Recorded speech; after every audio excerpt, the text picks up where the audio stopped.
child is the call of the wild and the sing through the mist of your dreams. Does it fly with the wind when you waken again? When it's gone, do you know what it means? Can you picture the time when a man had to find his own way through an unbroken land? Before the machine changed the blue and the green to something you can't understand.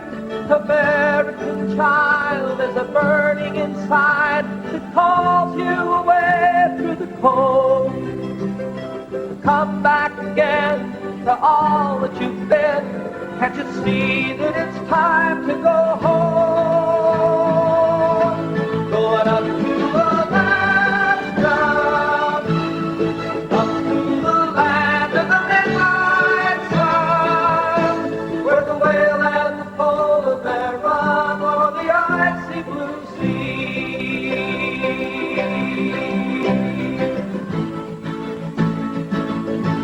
Going up to Alaska, up to the north in the pioneer mine, where courage and strength still survive, and a man can be free. Men can be free. Going up to Alaska, going up to Alaska, going up to Alaska.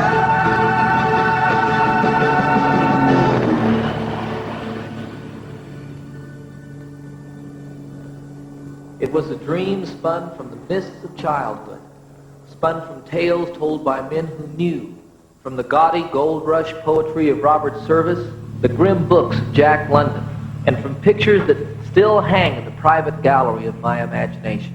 Alaska, the last frontier, land of the grizzly and polar bear, of roaring rivers and soaring mountains, of glaciers and icebergs that blot out the sun at high noon.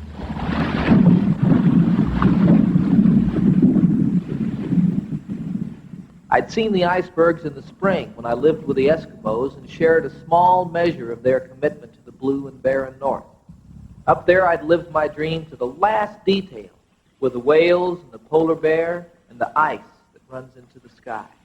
But now it was August, sunshine time out on the Alaskan Peninsula, and I was beginning the second leg of my journey. Wow. Howdy. For the next 3 weeks, I'd explore many more facets of this rich and varied mosaic, sometimes called the Alaskan adventure, a phrase filled with more myth than reality, for no one man lives long enough to know it all. A land so vast as to be almost incomprehensible, where adventure can still run flat out, because there are no limits here. I can't wait to see the Rainbow Mountain. I can't wait. And the individuals I was to share all this with have spent their lives pursuing the Alaskan adventure. There was Hoppy Harrower, bush pilot extraordinaire. Red Dodge, an Alaskan legend in his own time. Tony Oney, he takes everything to the limit. Michael Darling, why, his ambition is to one day know intimately every corner of the state. Did I say state? Alaska's not a state. It's an experience.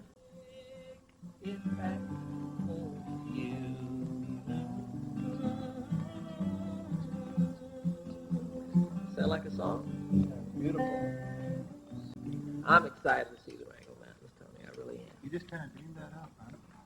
Well, I don't know what happens for the song. It seems to me sometimes, Michael, that I just kind of get out of the way and they come. I think there's a lot of music inside me that has to do with this country. That's the way I feel about it. That's why I'm still here. Yeah? Did I ever tell you guys about the first bear I ever saw? I don't think so. I saw a black bear. I was working in a lumber camp in Lester, Washington, one summer when I was in college. They had a garbage dump outside of camp, and they always had a bunch of bears messing around there. And they told us to stay away from them, but it seemed to me, I was a pretty dumb kid at the time. I went over one time. We were driving by down the road, and we could see some bears there. And this guy Ron Ernest and I, we went to school together, and he came up there with me. we went over to see these bears, and Ron was behind me, and I'm kind of creeping down through the brush, getting up by this garbage dump, and all of a sudden I came over a little kind of plowed up ground, a little mound, and there was an old outhouse sitting there. And I came up and kind of turned like this, and about 10 feet away, no further away than the lake right there, was this black bear. And he was looking right at me. And I'm standing like this, and he's looking at me, and I froze. And my heart started pounding. And Ron is back here saying, "Go on, John, keep going. What's the matter?" You know, like this. And pretty soon the old bear just kind of looked away and looked that way and then lumbered off. Then I had to sit down. And Ron came up, and he never saw the stupid bear. Of course, he didn't believe the story that I told him, but I will never forget, man, sitting there like this, frozen, and that bear looking right at me, and Ron's behind me saying, "Go on, go on. You seen it yet? Go on." And I was too scared to say anything and afraid to say anything. You know, that bear would hear me. Black bears actually kill more people up here than the brown or Florida. How about that photographer that was down on the peninsula down there? Cold And he said, "No," he says, "those bears won't bother you. They won't bother you." And everybody said, "Well, you better take a gun out there. You know, just, no, I don't need it. Don't need it at all." So he goes, they went out to find him, you know, and all they found was just his skull. Is that right? The rest was gone. They found his billfold in the bear's stomach when they later on killed the bear. Bear and found his billfold. I didn't hear about that.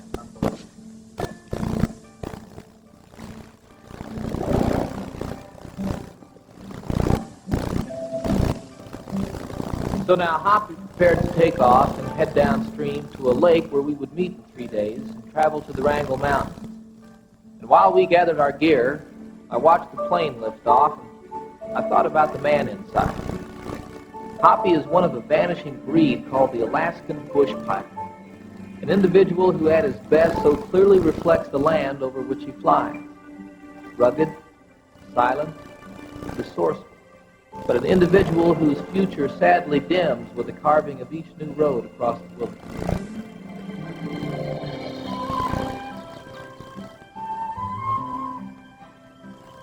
But for the next 3 days, our road would be the Alagnac River. It snakes across the great arm of the Alaskan Peninsula for some 60 miles, brimming with spawning salmon, rainbow trout. The liquid spine of a wild country populated by moose and the great Alaskan brown bear.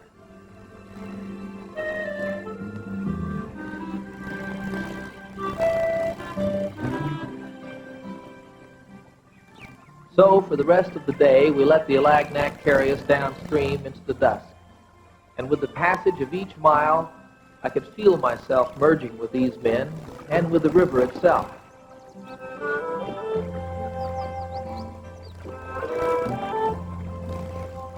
The wind had gone away. The sun, coming low now over the tundra, was warm and soft in my face.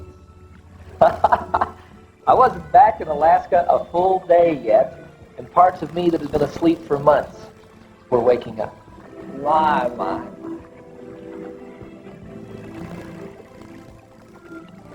Are those salmon we've been seeing? They're king salmon. They go out in the ocean and disappear for 5 to 7 years, and then they come back up the streams here to spawn, and then they all die. They do disappear, don't they? Nobody knows where they go. Where they go for sure. They look pretty beat The up. big ones going by there. Yeah? We could eat one of those, right? They're no good to eat. They get real soft by the time they're this far up. They've been out of salt water too long. Yeah. There's some grayling and some rainbow down here around the bend that are good to eat, though. Rainbow trout. How big the rainbow run in here? Seen them in here 30 inches. 30 inches? Wow. We had a 28-inch one for dinner the other night. That was the night before I got here, huh? You got here one day late for the big one. Doggone it. You can't have everything. You get spoiled. It's going to be a lovely evening. Stars will be out. Tony only will gather enough wood, we'll have a good fire for a change. Can we count on Tony to do that? I better help. We're going to wait for Tony, but you better help. I'm having too much fun. It's as simple as that. And for me, fun is just as simple as that.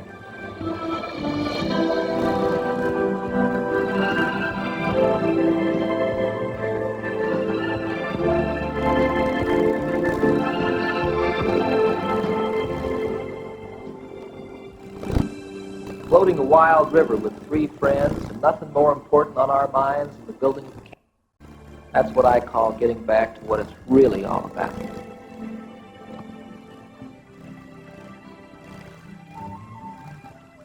Removed from so many of the nagging concerns that wear us all down, and sometimes silence the music inside. And for me, the music is everything.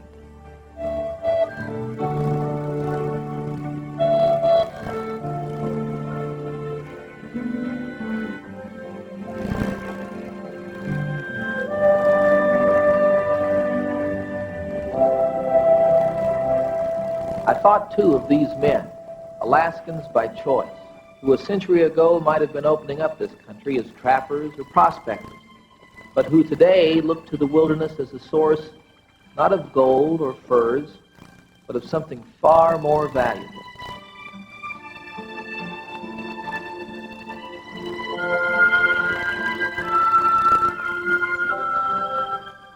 A few miles downstream, we beached our rafts for the night. And while Tony and Mike set up camp, I followed Red back into the woods where he hoped to show me a resident of Alaska he knows and loves as well as any man. Wow! Is that nice? Oh, Red, that's beautiful. Just beautiful. Boy.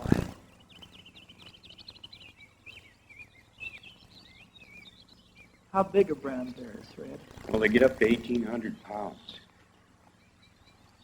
1,800? 1,800 pounds.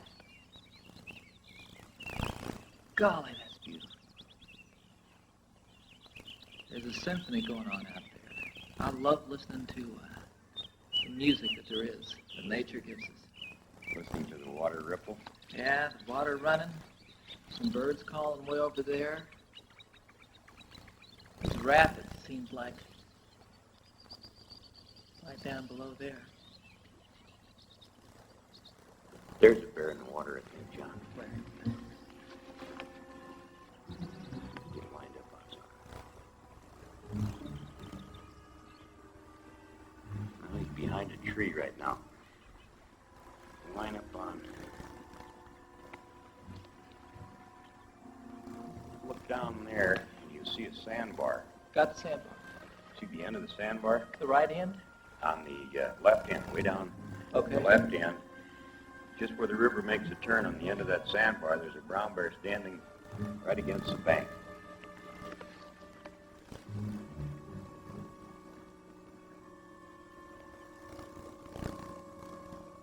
I got him. Yes, I Got do. He's moving a little bit right now. Yeah, I can see him. I can see him moving around. Far out. Look at that guy. They get right in the river and get with it on fish. How big do you think that bear is? I'd say about 1,000 pounds. Whoa! Isn't that amazing? He looks real dark to me. He looks like a black bear. No, he's brown. Don't have any black bear up here? Not in here. There's a few, but not too many. When the brown bear move into an area, the black bear move out. Is that They right? don't get along too well. Is that right? Is there like a caste system? And They kind of stake out their own area. he just smashes down and gets that fish. About the kind of fisherman that I am. Just a swipe like that. Isn't that amazing? Get a big old boar bear. That rascal down there. That's kind of his area. He's working here. They don't move too much, really. They stick around fairly close. Yeah, he's got that corner staked out. John, let's go off down here. We'll get a better, You think we'll see any about up here? another half a mile up here. Get to a point where you can look down onto the river where there's Yeah. good location for bear. Well, now, let's not get too close. Now that we'd seen a bear, Red seemed almost in a hurry, as if he knew something I didn't. And why not? This country was almost as much his as it was the bear's. For some 30 years, Red has flown bush over every inch of the Alaskan peninsula, escaping death more times than a man has a right to. His name is known in every settlement from Barrow to Juneau. He's fished and trapped and hunted along virtually every river worthy of the name, including the McNeil, famous mainly for its dense population of brown bears. Boy, pretty out there?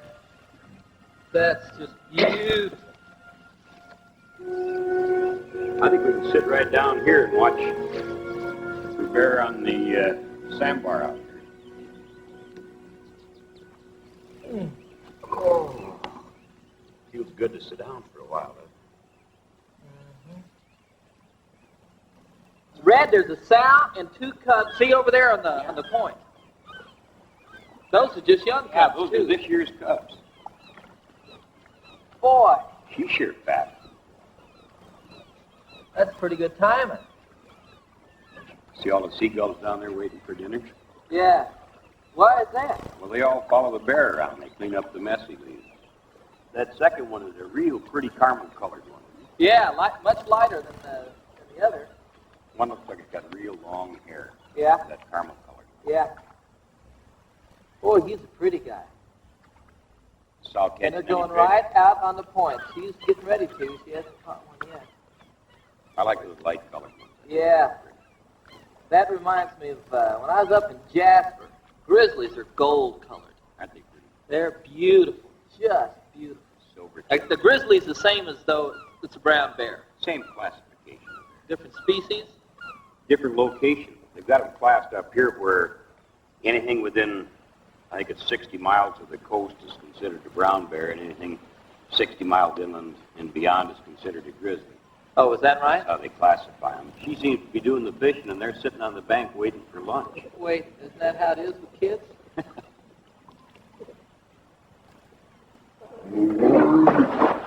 Right there she got it. Boy. No big deal. Just slap it up out of the water. Drag it up on the bank and feed it to the kids. Now they know, I guess the salmon are moving upstream each year at this time, huh? They come up to die. You said that on the raft earlier today. They go out in the ocean after they're born, Yeah. and they spend 3 to 5 years, depending on the different species of salmon. Yeah. And then they come back to the same place. Nobody knows where they go in the ocean for sure, but they come back in 5 years and swim up the river and spawn and then die. And they don't know where they go. Don't know where they all go in the ocean. They just have never tracked Disappear them out very there. well. That must be an incredible kind of drive, you know. I wonder if human beings have anything like that, about going back to the place where you're born, I think they do. where your roots are. Seems to me there's a lot of people in society today that don't have any roots. See, I never had anything like that. When I was, my dad was in the Air Force, and we traveled a lot. And I know some of my friends now who have such a strong feeling about their home, where they grew up. Annie, you know, the house that she grew up in, the kids that she went through grade school with, and junior high school, and high school, and then a lot of them even to college, you know. And I never had anything like that. It seems to me there are a lot of people. That's why Aspen That's means gonna so be your much to roots. me now. Yeah, that's, I think everybody needs a place to go. yeah. You can call home. You see the other bear There's coming the out? bear right there. The big one Look coming at down. that guy. Wow. Now, will they bother this other bear over here? Quite a few times you see a group of them fishing together, and they seem to get along pretty well. I think that's just beautiful. This one down here, the sow down here with the 2 cubs, is getting a little close in the grass, John.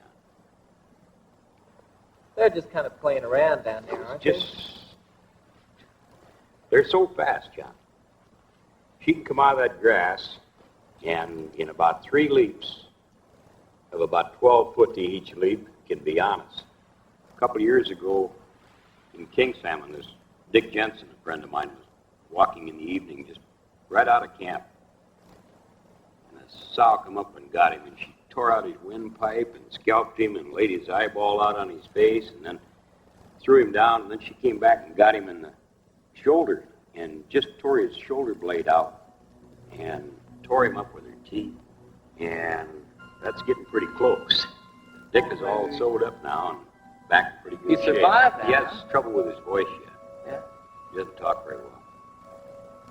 But he was just walking with his wife down the road. God, did the bear get hurt at all? 2 bounces. No, she got away. Charlotte made it. But there were 2 bounces from where that bear was, which is almost as close as that. Well, but he's all the way down the hill, though. Yeah, that hill ain't that hot. And here comes the third one. Isn't that That's a something? sow and 2 of last year's cubs.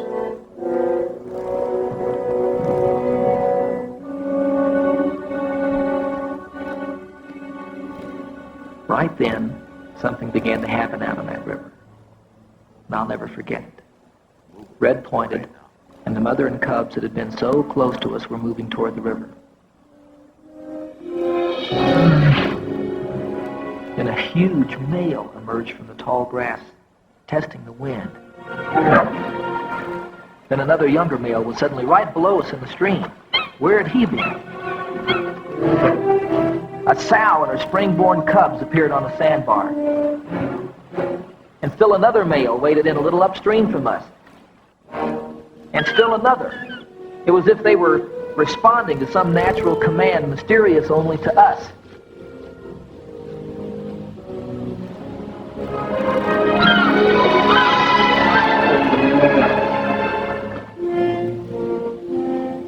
They kept emerging from spots we'd scanned 12 times with our glasses.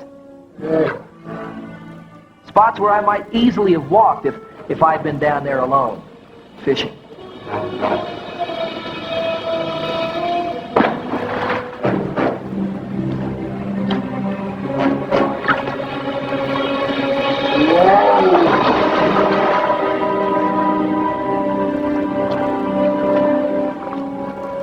But no matter how many salmon and trout might be lying in that pool, there was no place for a man with a fly rod. This fishing hole belonged exclusively to the Alaskan brown bear.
Although similar scenes take place all along the Alaskan coast, nowhere does it happen on such a grand scale as on the McNeil, where one of the heaviest salmon runs in the world occurs each spring.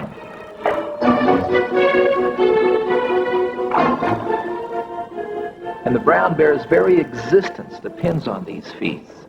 For without the salmon, it is questionable whether the brown bear would be able to store enough protein to see it through the cruel Alaskan winter. And so, his appetite tuned by millions of years of survival, he feeds as if his very life depended on it.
And so the salmon feast drew to a close, ending as mysteriously as it had begun. The males, their bellies full, slipped slowly back into their afternoon slumber.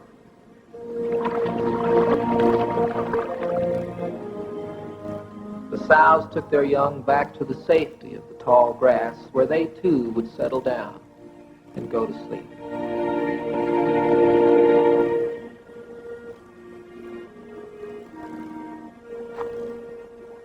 And I wondered, how many times over how many centuries had this primordial ritual been carried out, unobserved within the secrecy of the wilderness?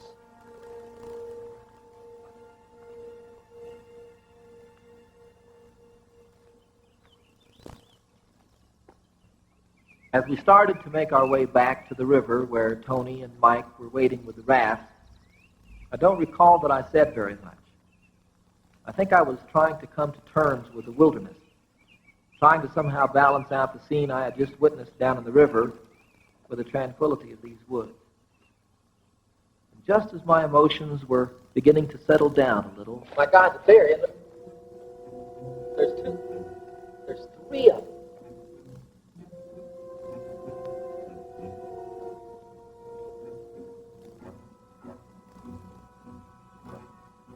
Now this was something altogether different from sitting unobserved and watching bears feed. This time they saw us too. An equal mixture of fear and fascination gripped us.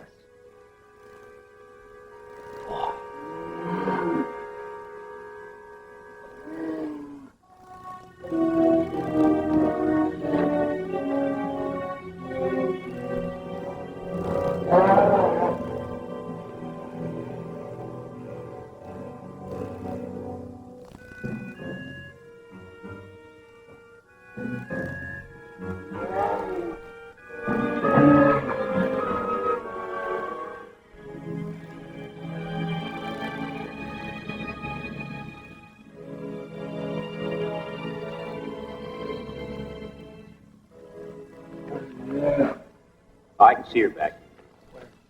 She's walking back in here. Right there. The two cubs are coming behind her. Okay, well, let's just move by then.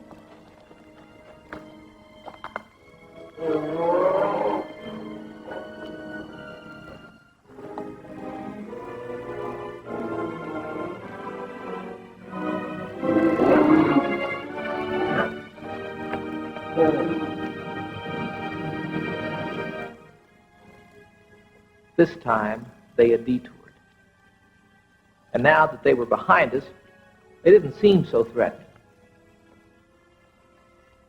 I thought, once in a lifetime.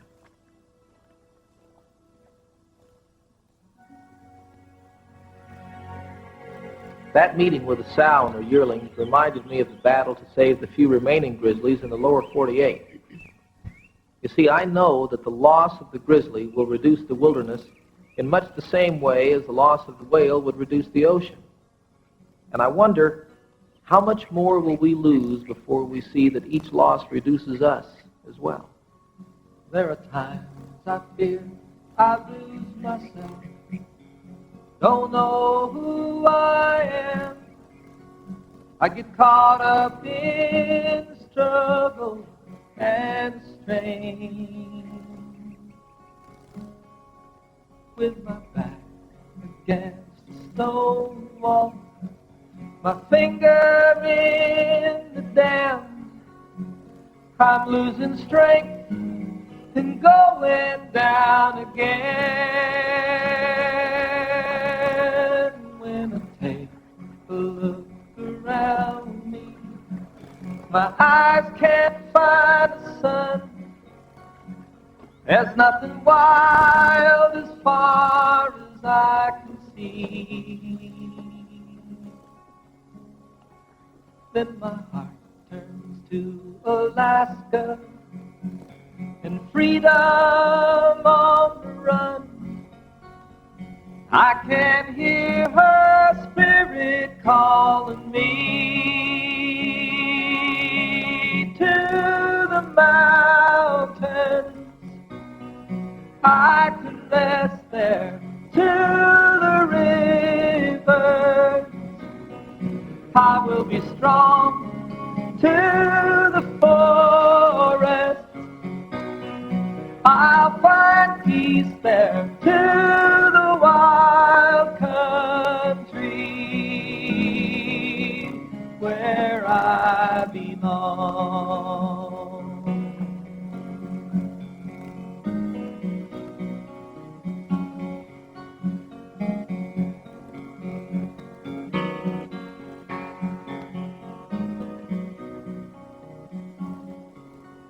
Oh, I know sometimes I worry on worldly ways and means. I can see the future killing me on the misbegotten highway of prophecies and dreams, a road to nowhere and eternity. And no, it's just changes and mankind marching on. And I know we can't live in yesterday,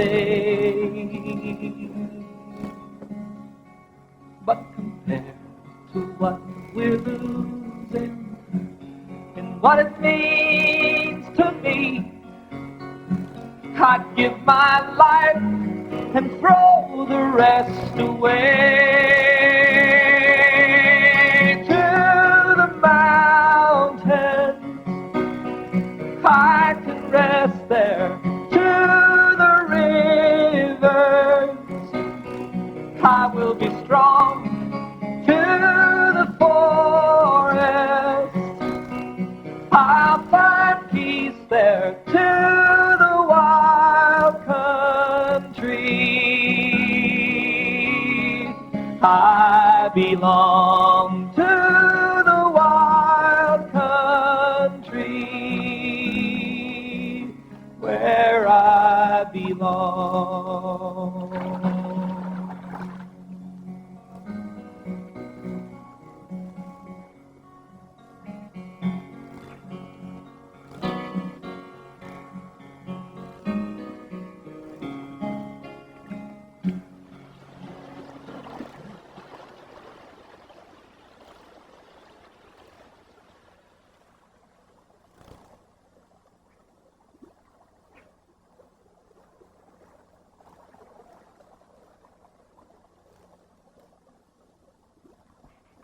All through dinner that evening, I couldn't shake off my uncertainty.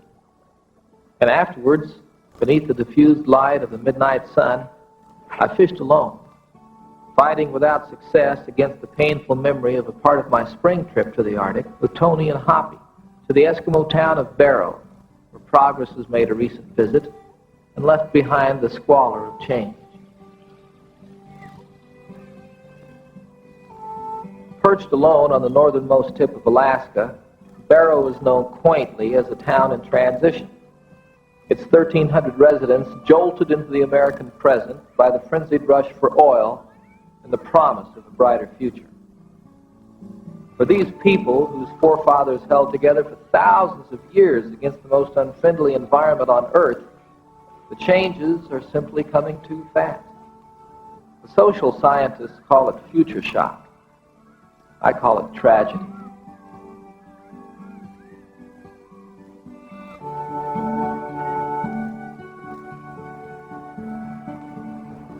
I realize that Barrow's hard times will eventually give way to a better life, good schools, well-heated homes, a stronger economy. But I know, too, that the true Eskimo of Barrow is gone forever, a wild spirit tamed by change.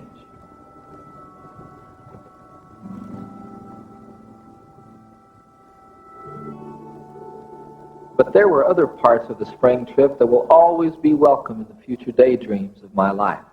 Like that night in Point Hope, when I reached out and touched the Eskimo in the best way I know how.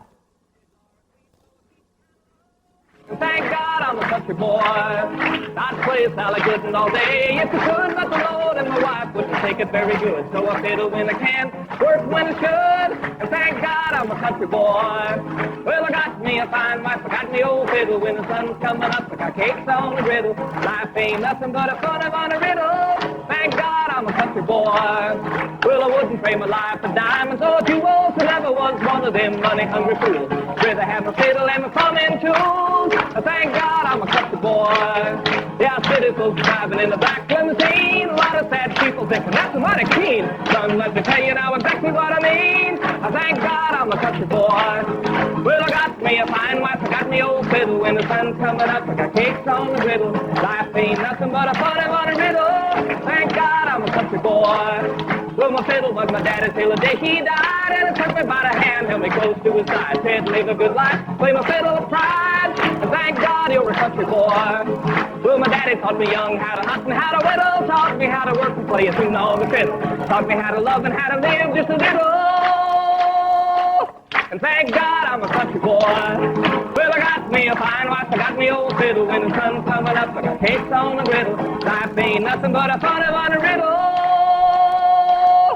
Woo! Thank God I'm a country boy, yes!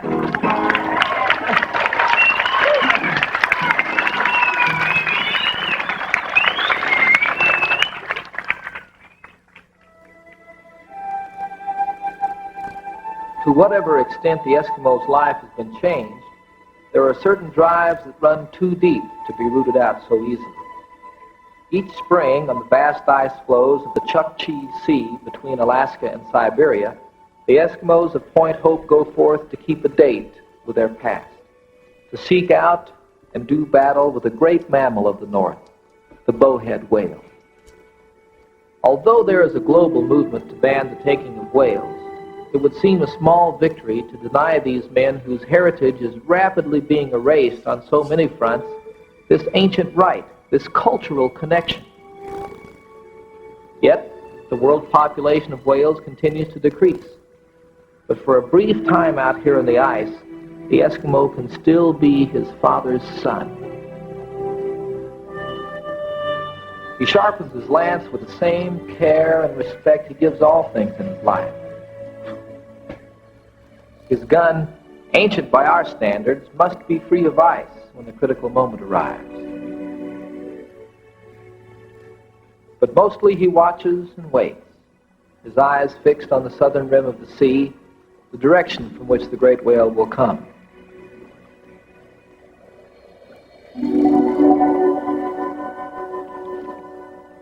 The bowhead may not arrive for days or even weeks, but the Eskimo's patience endures the passage of time like the ice withstands the wind. It is a meeting born of history and survival, as real and necessary as the seal is to the polar bear and the polar bear is to the seal.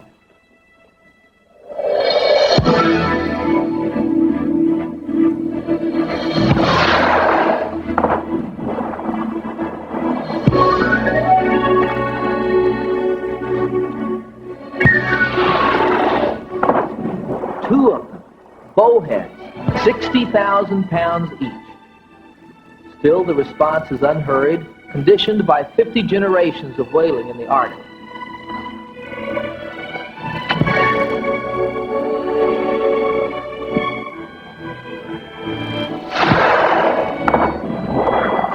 Within a matter of seconds, the Eskimos have launched dozens of umiaks into the frigid sea.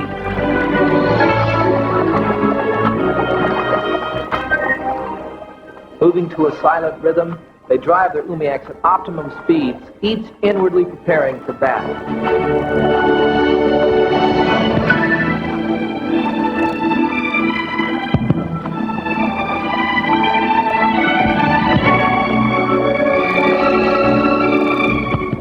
The bowhead will be 50 or 60 feet long, easily capable of overturning their light sealskin crafts with a flip of its tail. If that happens, and it has many times, the crew will freeze to death in minutes.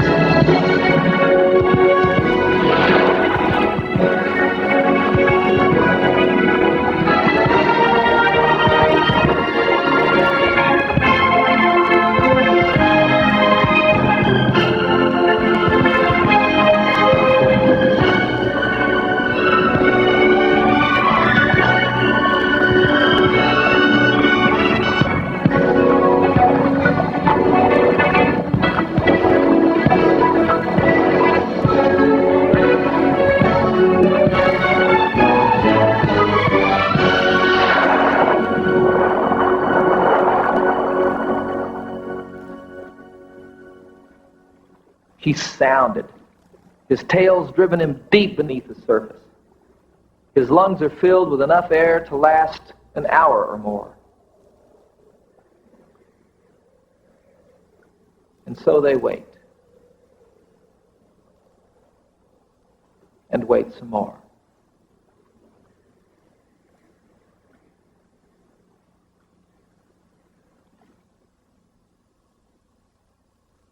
After 2 hours, they return to the warmth of a fire, knowing the whale is miles away.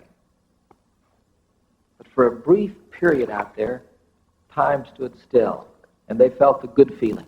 Hunters of the sea, men, Eskimos. As the long day begins to die, the wind pauses and switches, now coming out of the north, bringing the recent bitterness of winter. Cold, cutting, dark.